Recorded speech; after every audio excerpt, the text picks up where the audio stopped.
जी आवाज भी आ रही है सबको और स्क्रीन भी शो हो रही है। कंफर्म कर दें काइंडली।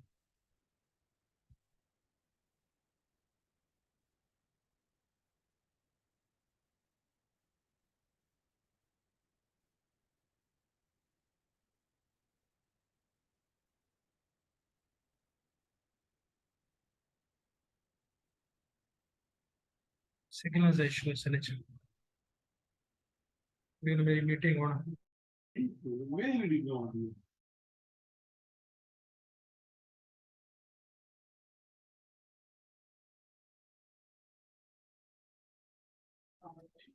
जी ये 1 मिनट अजान आ रही है, अजान के बाद स्टार्ट करते हैं।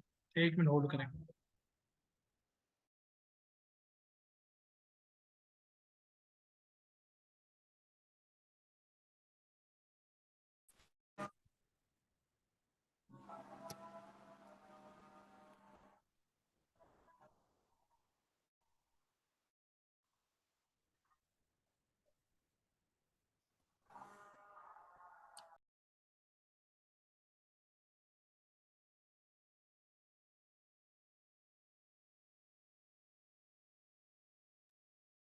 जी काइंडली कंफर्म कर दें कि आवाज आ रही है सबको और स्क्रीन भी शो हो रही है। बाहर बाहर।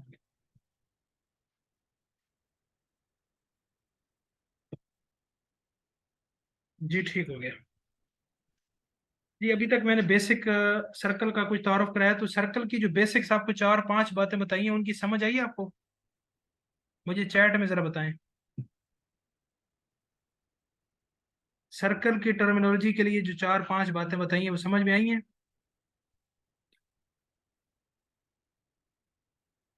जी शहर को क्लियर है, शुमैला को क्लियर है, और बाकी सबको? सईद नबील को भी क्लियर है? जी ठीक हो गया। होप सो सबको क्लियर होगा। तो मैं बता रहा था सर्कल के बारे में, सर्कल का आपको बेसिक तारुफ बता दिया। ठीक है। अब सर्कल का डायमीटर क्या होता है मैंने आपको बताया कि ये सर्कल का जो रेडियस होता है वो सेंटर से लेकर आप किसी भी उसकी साइड पे जो डिस्टेंस होता है हम उसको रेडियस कहते हैं। और आप इसको अगर डबल कर लें तो ये डायमीटर बन जाता है। रेडियस आपको बताया, फिर डायमीटर बताया, फिर कॉर्ड बताया। ठीक है। उसके बाद आपको सरकमफ्रेंस बताया, आउटर लेंथ। जो मैंने बताया किसी भी सर्कल का जो सरकमफ्रेंस होता है वो 2 पाई आर के इक्वल होता है। 2 पाई आर का मतलब ये है 2 × पाई × आर। यानी आप सर्कल के रेडियस को 2 के साथ मल्टीप्लाई कर दें और पाई के साथ मल्टीप्लाई कर दें तो आप सर्कल का क्या निकालेंगे? सरकमफ्रेंस या मुहित निकालेंगे। अब एक चीज रह गई, वो है सर्कल का एरिया। तो सर्कल के एरिया का मतलब ये होता है कि ये फॉर एग्जाम्पल ये सर्कल है, इसका एरिया का मतलब ये है कि कितना एरिया कवर्ड है।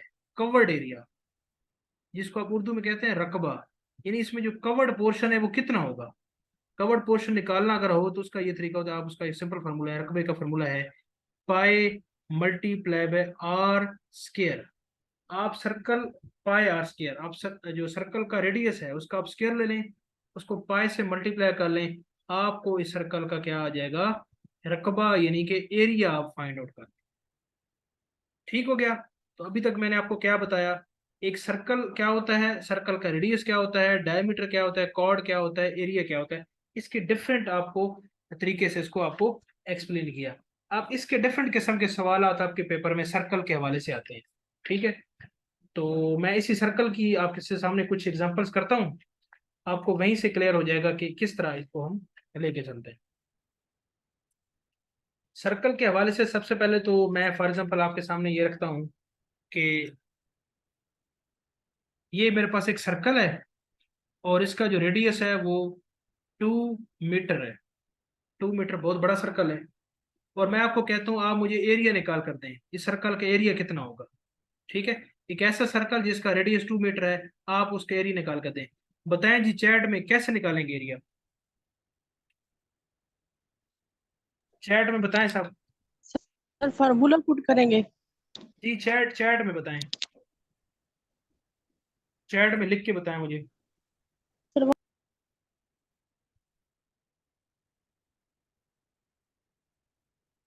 बताएं जी। फार्मूला कौन सा फार्मूला? पाया square, very good.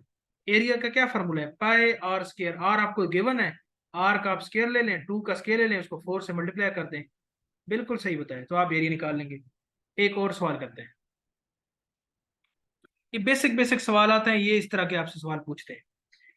The radius of circle is 2 inches. एक सर्कल है, ठीक है, जिसका रेडियस 2 इंचेस है, ठीक है, और कहा है व्हाट इज सरकमफ्रेंस। आप उसका सरकमफ्रेंस निकालें। तो बताएं जी कैसे निकालेंगे सरकमफ्रेंस।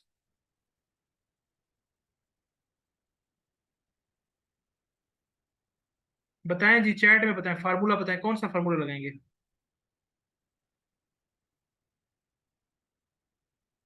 चैट में बताएं, जल्दी बताएं।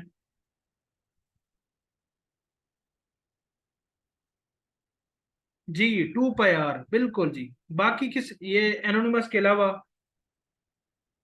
सर देखें। जी मैंने पहले बताया सरकमफ्रेंस का क्या मतलब है। सरकमफ्रेंस किसके इक्वल होता है, 2 × पाई मल्टीप्लाई बाय आर। जब आपको आर पता है, आप उसको 2 से मल्टीप्लाई करेंगे, पाई के साथ मल्टीप्लाई करेंगे तो सरकमफ्रेंस आ जाएगा। और पाई जो है ना, ये कोई अजीब सा वर्ड नहीं है। पाई जब आएगा तो आप पाई की जगह 3.14 पुट करेंगे और इसको सोल्व कर लेंगे। मैं करके देखता हूँ। 2 × 3 = 3.14 मल्टीप्लाई बाय आर, आर कितना है जी, आर भी 2 है। 2 × 2 = 4, 4 × 3 = 3.14। अब आपको इसको अब मजीद करना आपको आता ही है, इसको कैसे करेंगे, 12 समथिंग आपका आंसर आएगा, इंचेस में होगा ये। वो ठीक है जी, ठीक हो गया जी। क्लियर हुआ है ये नहीं हुआ ये।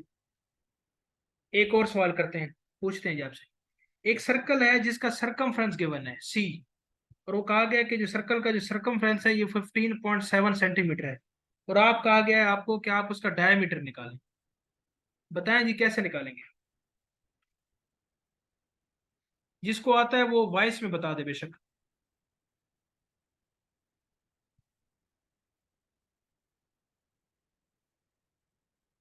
बताएं जी। सर्कल का C = πd। अच्छा, और जी कोई बाकी बताएं। सर अस्सलाम वालेकुम इसमें सर। वो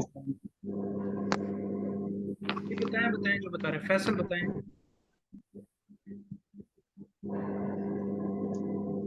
सर मैं कह रहा हूँ इसमें वो फॉर्मूला लगेगा C = 2 पाई आर, आर की जगह आ जाएगा D/2, तो वहां से डी हम फाइंड कर लें। वेरी गुड, बिल्कुल सही है। C = 2 पाई आर है, और हमें उसमें डी डी निकालना है, तो डी, यहाँ पे 2 और आर है। 2 आर किसके बराबर होता है, 2 × आर हमें पता है डी के बराबर होता है, तो सर 2 आर की जगह डी लिख सकता हूँ। डी पाई यहाँ पे हो जाएगा, यहाँ पे सी हो जाएगा, तो यहाँ से सर आप। अगर हमें डी गिवन है तो जी अगर हमें डी गिवन है तो पाई डी भी तो यूज कर सकते हैं ना, C = 2 पाई डी। बिल्कुल यूज कर सिंपली वो सकते हैं। कैंसिल करने की जरूरत नहीं पड़ेगी। नहीं बिल्कुल वही तो मैं बता रहा हूँ मैं, कि 2 और आर क्या है, डी के बराबर है, तो मैं डी पाई भी लिख सकता हूँ। इस तरह भी कर सकते हैं, यहाँ पे डी निकाल लें, डी किसकी इक्वल होगा, C/पाई।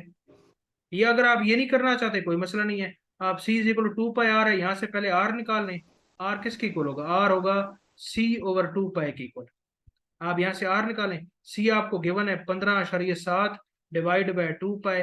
जब आप आर निकाल लें, आर को आप एंड पे क्या करेंगे, डी और आर का रिलेशन तो आपको पता ही है, आर को अल्टीमेटली 2 के साथ मल्टीप्लाई करेंगे तो वो डी बन जाएगा।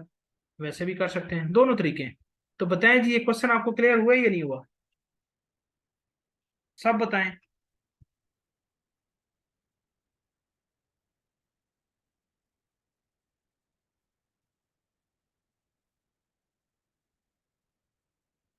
जी मुझे चैट में बताएं, समझ भी आ रही है कि नहीं आ रही।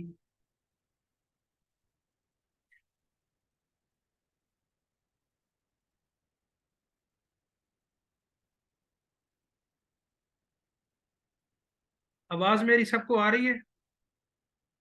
हाँ जी, शुमैला के अलावा बाकी सबको क्लियर है। ठीक हो गया जी। जी मुझे बताएं क्या रिपीट करना है।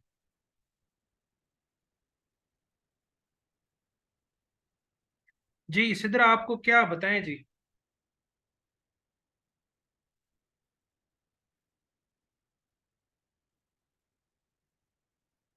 सिद्रा आपको क्या नहीं समझ आई, पहले ये बताएं। अस्सलाम वालेकुम सर। जी वालेकुम सलाम। सर इस क्वेश्चन को एक बार रिपीट कर दें, क्योंकि जो फॉर्मूला है ना वो इसमें सरकमफेरेंस जो उसका फॉर्मूला है वो मुझे नहीं समझ आ रहा, वो मिक्स है। चले आप एक मैं बार इसको रिपीट करें तो मैं ठीक इसको देख ठीक है, सकती ठीक ठीक है, मैं कर देता हूँ। सवाल ये था सवाल ये था कि आपको सरकमफ्रेंस गिवन है। आपको कहा गया कि जो सरकमफ्रेंस है किसी भी सर्कल का वो 15.7 सेंटीमीटर है। ये आपको सरकमफ्रेंस गिवन है। और आपको कहा गया है कि आप उस सर्कल का डायमीटर निकालें। तो आपको सर्कल का जो सरकमफ्रेंस है उसका फार्मूला पता है, जो कि C is equal to 2πr होता है। ठीक है, अगर ये आपको टेढ़ा नजर आ रहा है मैं इसको ऐसे लिखता हूँ। आपको सर्कल का सरकमफ्रेंस पता है 15.7 सेंटीमीटर। आपसे डी पूछा है उन्होंने। तो आपको पता है सर्कल सर्कल का सरकमफ्रेंस किसके इक्वल होता है, 2πr के बराबर होता है। आपने डी निकालना है। आप यहाँ से आर तो निकाल सकते हैं ना, आप आर निकालें। आर यहाँ से किसके इक्वल होगा, आर आपने निकालना है तो ये साथ मल्टीप्लाई हो रहा है। जैसे मैंने आपको कल बताया था कि जो चीज मल्टीप्लाई हो रही होती है वो इक्वेशन की दूसरी तरफ आके डिवाइड हो जाती है। तो आर इज इक्वल टू क्या होगा, C/2π। ठीक हो गया जी। सी क्या है जी, 15.7 है। और 2π, टू आपको पता है, पाई की वैल्यू आपको पता है 3.14। आप इसको सॉल्व कर लें, यहां से आप आर आ जाएगा। जब आपने आर निकाल लिया फिर क्या होगा, आपने क्या निकालना है, डी। डी और जो आर का रिलेशनशिप है वो आपको पता है, वो क्या है, जो डी होता है ये 2 मल्टीप्लाई बाय आर के बराबर होता है। यानी कि रेडियस को आप 2 से मल्टीप्लाई करते हैं तो वो फिर क्या हो जाता है, डी आ जाता है बस। तो यहाँ से आप आर निकालेंगे, आर को 2 से मल्टीप्लाई करेंगे तो डी आ जाएगा। बताएं जी। अब सिद्रा आपको समझ आई है?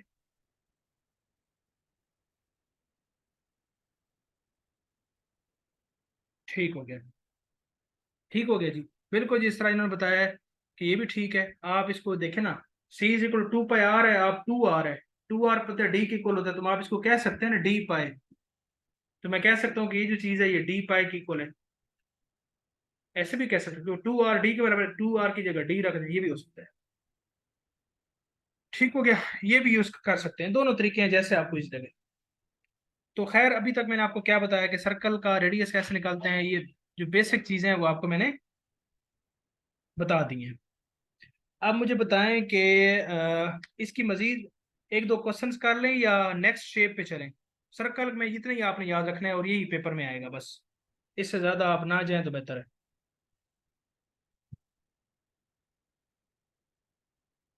बताएं जी। कॉर्ड का कोई फार्मूला नहीं है। कॉर्ड आता भी नहीं। कॉर्ड में सिर्फ इतना याद रखें कि वो एक ऐसा लाइन होती है जो जनाब सर्कल को दो ऐसे पॉइंट्स पे मिलाती है, लेकिन सेंटर में से पास नहीं होती है। डायमीटर के अलावा एक लाइन होती है बस। नेक्स्ट शेप करते हैं। बाकी बताएं जी, नेक्स्ट शेप कर लें या कल करें? सर्कल तो आज हमने कर लिया। चलें एक छोटी सी शेप कर लेते हैं, जो इजी है वो कर लेते हैं।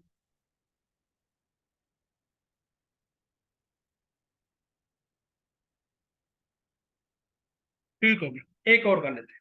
सर्कल कर ली। अब दूसरी एक शेप है जो मैंने पहले पहले बताई थी आपको, वो है स्केयर। स्केयर में क्या होता है, आपकी हर साइड बराबर होती है। ठीक है। अब फॉर एग्जांपल ये एक शेप है जिसकी तमाम साइड्स बराबर है, ये साइड इसके बराबर है, ये सारों साइड बराबर है।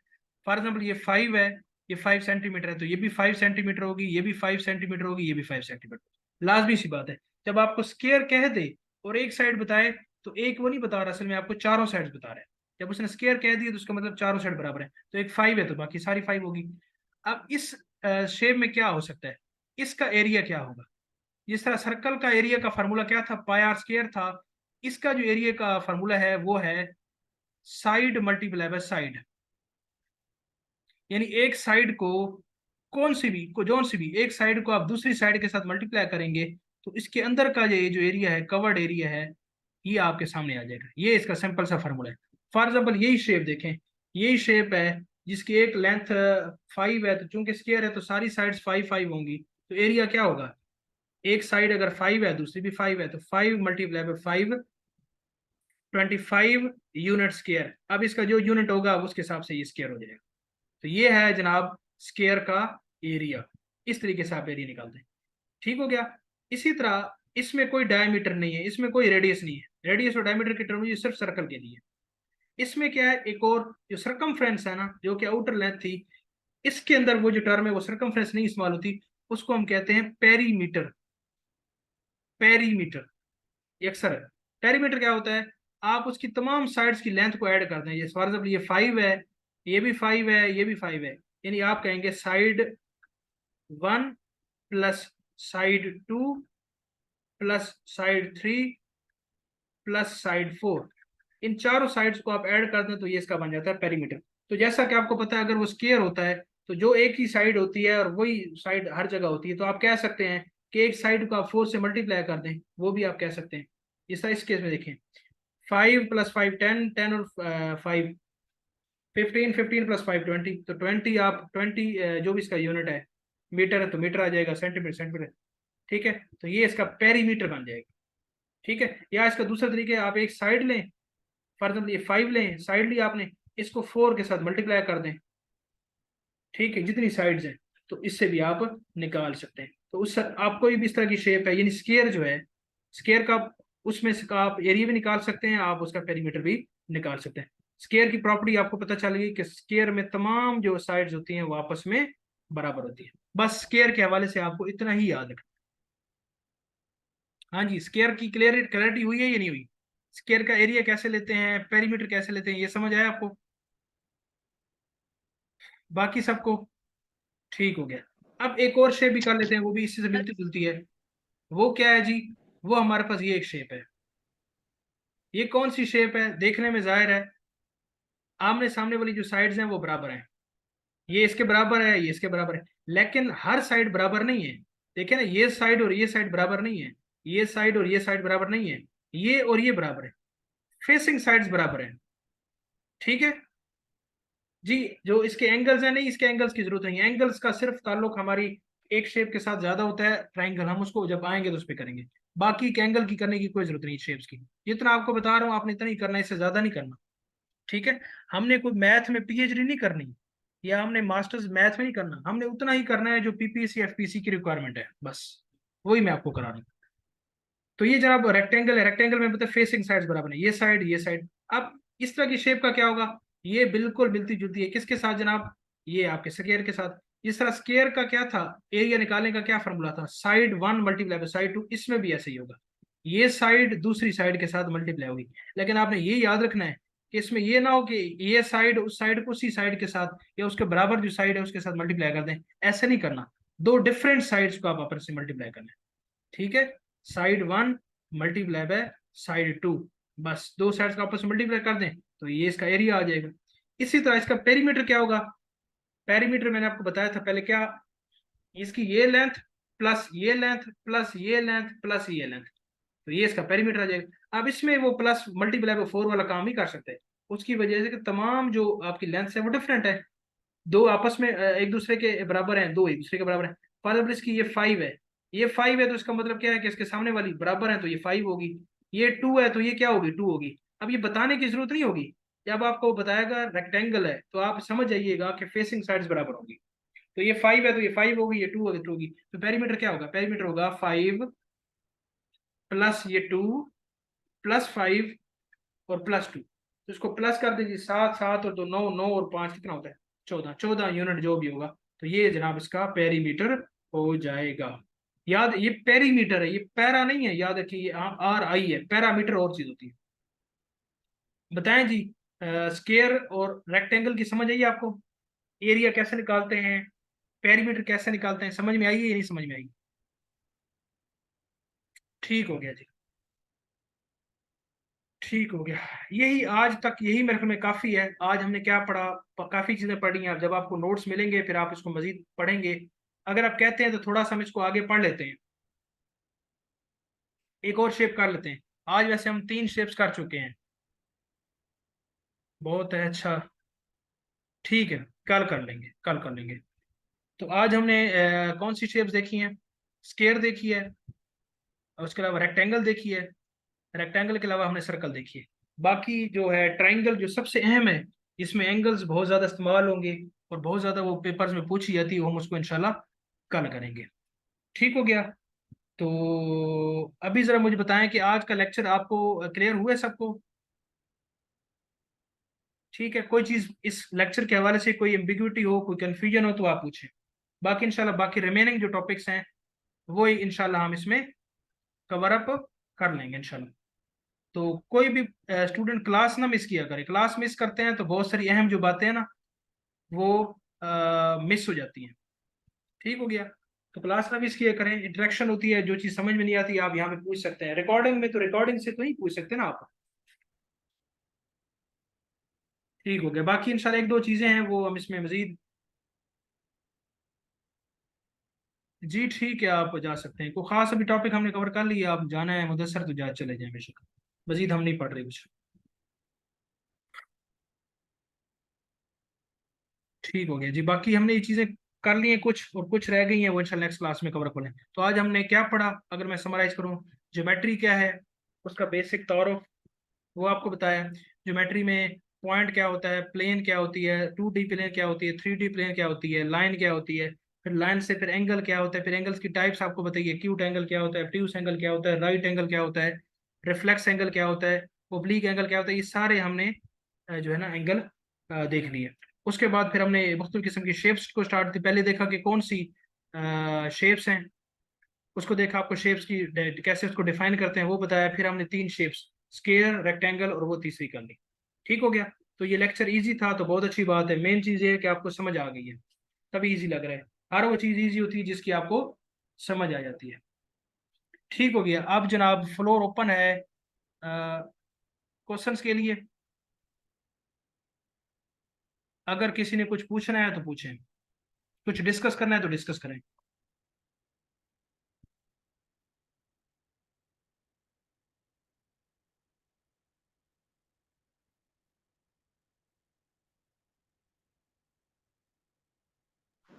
सर एक्सक्यूज मी।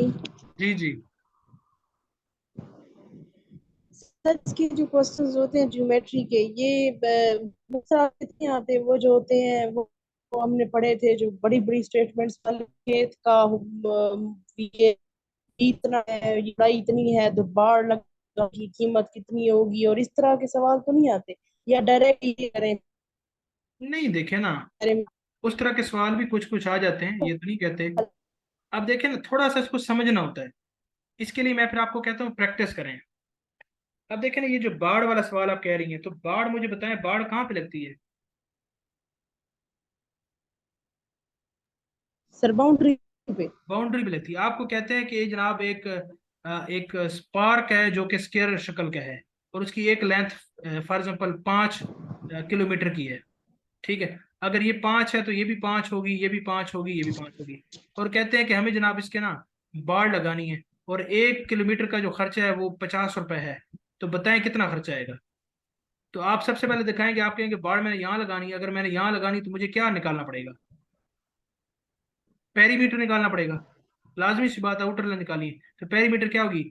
पेरीमीटर 5 + 5 + 5 + 5 जी बीस सर। किलोमीटर तो 20 किलोमीटर जो है ना इसकी आउटर लेंथ है। 1 किलोमीटर का खर्चा 50 रुपए है, तो इसको 50 के साथ मल्टीप्लाई करेंगे तो आंसर आ जाएगा। तो इस तरह के सवाल आएंगे, लेकिन ये सवाल तभी आप होंगे जब आप इसकी, जो मैं आपको एक्सरसाइजेस भेजता हूँ वो आप करेंगे। लेकिन ये कम होते हैं, आमतौर पर इजी सही है, मैंने कहा शायद सिंपल सिंपल। सिंपल भी आते हैं, लेकिन इस तरह के भी आ जाते हैं। जी। और जी किसी का कोई सवाल लेक्चर के हवाले से, वैसे कोई चीज पूछनी हो?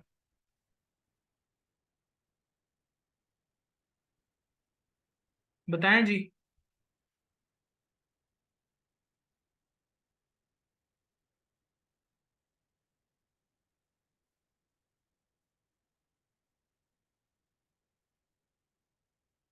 जी किसी का कोई सवाल?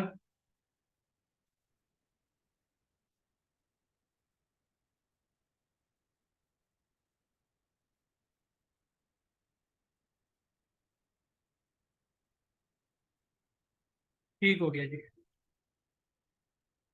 ठीक हो गई, चलें, अच्छी बात है, समझ में आ जाती है। ठीक है, इंशाल्लाह नेक्स्ट क्लास में मिलते हैं। बाकी जो कन्फ्यूजन होंगी वो आप बता सकते हैं, और बाकी इससे रेलेवेंट मैं एक्सरसाइज आपको ग्रुप के अंदर शेयर कर दूंगा, वो आपने करनी है, और चीज़ें होप सो क्लियर हो जाएंगी। ठीक है जी। अगर किसी का कोई सवाल है तो बता दें, नहीं तो फिर हम क्लास को क्लोज करते हैं।